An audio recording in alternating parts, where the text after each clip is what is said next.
Hey book buddies, I'm Eric from Lonesome Reader, and I am so excited to talk about these books today.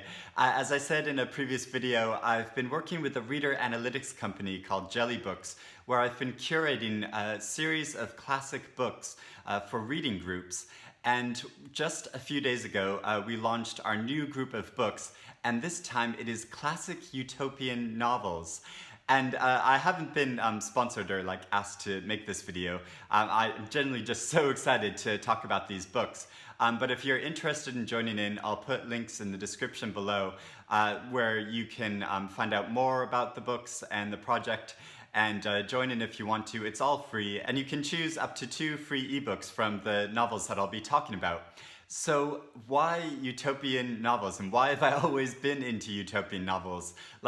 Ever since I've been a teenager, I've really enjoyed reading utopian fiction, and also the darker side of the coin, dystopian fiction. I think we all have this yearning to see what would society look like if we could just completely imagine a new one and control it ourselves. But as these novels show, even an ideal society is far from perfect.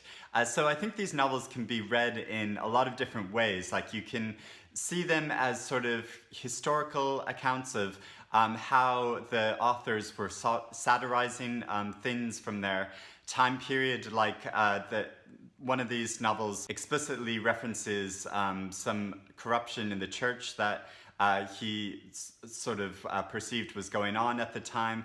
And then another novel sort of critiques the way the patriarchy controls women. And then another novel actually just satirizes the form of novel writing which was popular at the time. You can also read these novels for how they deliberately or inadvertently reveal the prejudices or dodgy values of the time. So some of these ideal societies include things like slavery or racial purity, but this gives us a fascinating insight into how values have really changed over time. And of course you can just read these novels for imaginative works of fiction because they're really enjoyable and interesting to read just in themselves. I'll talk about each novel briefly, and I'll show a cover of the first edition of these books, or at least as close to the first edition as I could find for these books. But another exciting thing about this project is that I was able to design my own covers for these novels. So if you click in the link in the description below, you'll be able to see the covers that I made up for these novels, which I'm really excited by and which I think look really cool. So if for nothing else, have a look at the covers if you fancy it. So the oldest novel that I picked for this group was first written in 1516. And then the most recent novel that I picked was first published in 1916. So that's sort of the range of dates that I'm choosing from. And I have to say also that this group of books is really Western. I was sort of limited in the choice of books that I could pick because they had to be novels that were out of copyright, and I wanted to choose some novels from Eastern novels. There was this Chinese utopian novel written in 451 AD, I think, called The Peach Blossoms Shangri-la, which sounds really fascinating, but because of the way translations work and copyright work, I wasn't able to pick that novel. But I did include a balance between male and female authors in my selections. So kicking off, and of course I had to include this, Thomas More's Utopia. This is the daddy that set a precedent for so much of Western utopian fiction.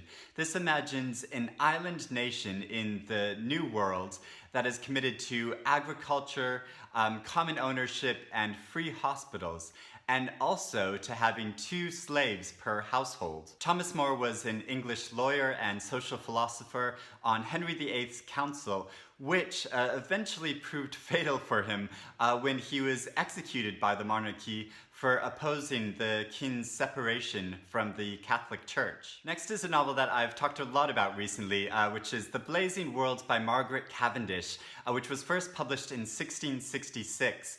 And this imagines a woman who travels near the North Pole, and she discovers there a hidden, like, jeweled kingdom populated by talking animals who are scientists and philosophers. And there she becomes the supreme empress of this kingdom.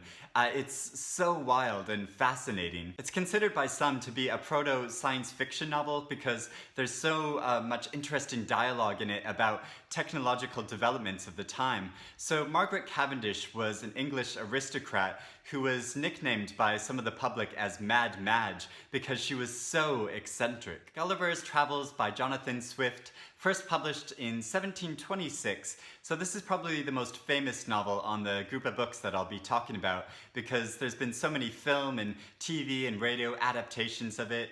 So although Gulliver keeps encountering really bad troubles in these far-off lands that he travels to, he keeps getting on that boat and finding new ones. So he discovers a land of tiny people and another land of giants and talking horses and even a flying island.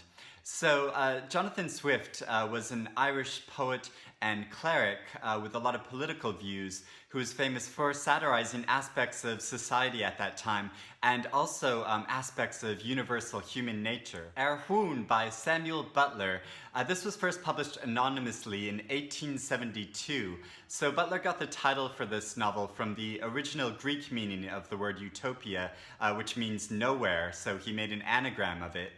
And he was heavily influenced by his time working as a sheep farmer in New Zealand. So he imagines this remote society as a sort of satire of Victorian society. So here, ill people, people who are ill are considered criminals. And he was also the first writer to imagine that the technologies that we develop might develop a consciousness of their own. So he was heavily influenced by Darwin's theory of evolution, which had been recently published. Mizora by Mary E. Bradley Lane, first published in serial form in 1880. So this is probably the least well-known novel in this group of books, but it's the second female-centric utopian novel written by a woman ever. Here, an exiled princess discovers an all-female society hidden near the Arctic. It's really funny how both Lane and Cavendish imagine that women have to go to the Arctic to escape the world of men. And it's another novel that anticipates a lot of future technologies, as well as heavily critiquing ideal female body shapes and corsets from the author's time period. Like a narrow waistline is considered a disgusting deformity in Lane's all-female Utopia. And so, interestingly, not much is known about the author because she didn't want her husband to know that she was imagining these all-female societies without men. And finally, Herland by Charlotte Perkins Gilman. So you probably read, or at least heard about, Gilman's feminist classic, The Yellow Wallpaper. Well, she also wrote this all-female utopian novel called Herland, which was first published in 1915. So unsurprisingly, this novel chimed a lot at the time with the suffragette movement.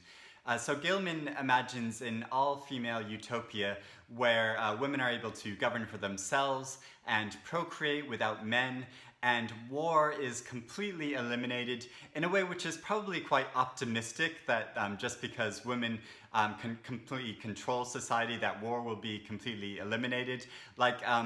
Naomi Alderman gives quite an alternate point of view in her recent novel called The Power, her prize-winning novel called The Power, where women gain complete control of the world, but there is still a lot of conflict and bloodshed. So those are the 6 novels. I'd love it if you wanted to read along with some or all of these novels. There's no time limit in which you have to read them by, but you need to register and download your 2 free choices in the next 2 months. So let me know if you've read any of these books or if you're interested in reading any of them. And do you like utopian fiction in general? Does it interest you? Do you have any particular favorites? Let me know in the comments below, and I look forward to chatting with you.